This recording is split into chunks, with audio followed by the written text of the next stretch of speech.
السلام علیکم ورحمۃ اللہ وبرکاتہ۔ آئے آج پڑھتے ہیں تیسرا کلمہ تمجید۔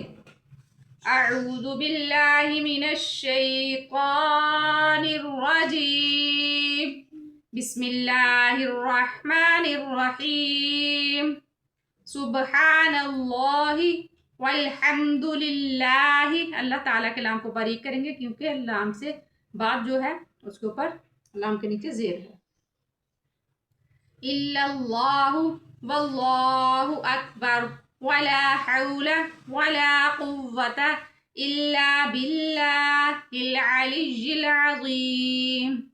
تیسرے کلمے کی بہت زیادہ فضیلت ہے، روزانہ جتنی بار ہو سکے آپ لازمی اس کو پڑھا کریں، قیامت والے دن بھی نامہ اعمال بہت بھاری ہوگا۔ آگے چوتھا کلمہ توحید۔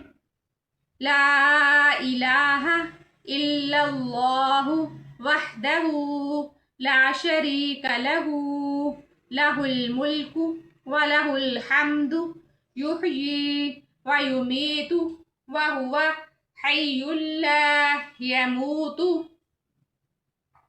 ابدا ابدا ذو الجلال والاکرام بیدہ الخیر وہو علی کل شیء قدیر۔ حمزہ کے نیچے دو زیر ہیں اس لیے ہم ادھر اخفا کرتے ہوئے آگے بڑھیں گے انشاءاللہ العزیز۔ کل آگے پڑھیں گے۔ جزاکم اللہ خیر و احسن الجزاء فی الدنیا والآخرہ، فی امان اللہ۔